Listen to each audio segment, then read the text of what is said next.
Assalamualaikum warahmatullahi wabarakatuh. Selamat datang di channel Horor Jeh. Kali ini saya akan melanjutkan cerita Arwah Penasaran.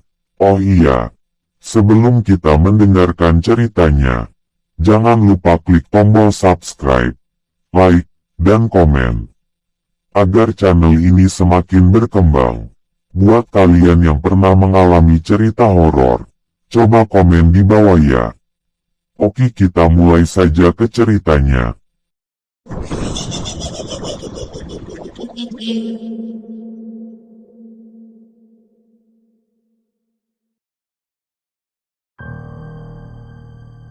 Kali ini sosok Lastri tidak hanya di jembatan, tapi sekarang menampakkan di rumah-rumah warga sambil minta tolong. Bahkan bukan hanya malam hari, kadang siang bolong di ruangan sepi dia menampakkan sambil menangis. Sempat saat ada warga cuci baju di sungai dikejutkan dengan tangisan dan suara minta tolong dan warga tersebut lari ketakutan meninggalkan semua baju yang sedang dicuci. 3 hari kematian Lastri semakin menjadi-jadi. Bahkan saat acara tahlilan pun ada suara orang minta tolong sambil menangis. Sontak para warga semakin takut. Bahkan kini menjelang malam di desaku menjadi sepi. Tidak ada warga yang berani keluar rumah. Tapi sosok Lastri setiap tengah malam mengetuk-ngetuk pintu rumah warga sambil minta tolong.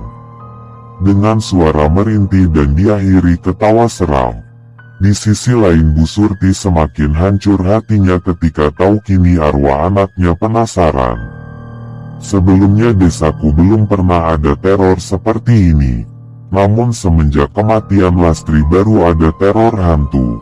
Dan terornya pun sejak malam pertama Lastri dikuburkan. Pak RT pun bertindak dan memanggil Pak Ustadz untuk menanyakan kepada Pak Kosim. Setibanya di rumah Pak Kosim, Parat dan Pak Ustadz menanyakan, "Pak, si Lastri semasa hidupnya apa pernah bikin orang sakit hati atau gimana?" Pak Kosim pun menjawab sambil meneteskan air mata, "Lastri anak saya itu gak pernah berbuat yang tidak-tidak. Pacaran pun gak pernah. Tapi kenapa anak saya bisa jadi begini Pak Ustadz? Kita hidup biasa saja Pak Ustadz. Kita tidak pernah bikin orang sakit hati. Tapi gak tahu. Mungkin ada orang yang tidak menyukai anak saya atau keluarga saya Pak Ustadz." Pak Kosim meminta maaf ke Parat dan Pak Ustadz karena ulah arwah anaknya buat warga kampung jadi ketakutan. Dan Pak Kosim juga meminta tolong Pak RT dan Pak Ustadz untuk menyelesaikan masalah Lastri gentayangan tiap malam. Ini tepat di 7 hari malam tahlilan Lastri. Awalnya tahlilan berjalan lancar namun tiba-tiba Bu Surti menangis sambil bilang tolongin saya. Ternyata Bu Surti kesurupan arwah Lastri. Pak Kosim dan Pak Ustadz pun menghampiri Bu Surti dan mediasi dengan arwah jin Korin Lastri. Saat ditanya Pak Ustadz, Lastri bilang kalau dirinya dirampok saat pulang dari kuliah dan dibunuh dengan cara didorong dari atas jembatan. Oleh sebab itu arwah Lastri penasaran minta pembunuh dirinya untuk dihukum. Pak Ustadz pun mengiyakan permintaan arwah Lastri. Dan arwah Lastri pun lepas dari jasad Ibu Surti. Pak Kosim, Pak Ustadz, Bu Surti dan para warga pergi ke kantor polisi untuk mengusut kasus meninggalnya Lastri. Agar arwah Lastri tidak gentayangan mengganggu warga lagi. Dan respon polisi pun sangat sigap. Dalam jangka waktu kurang dari 1 bulan, pembunuh Lastri tertangkap. Yang tidak lain tidak bukan adalah tetangganya yang iri dengan keluarga Pak Kosim.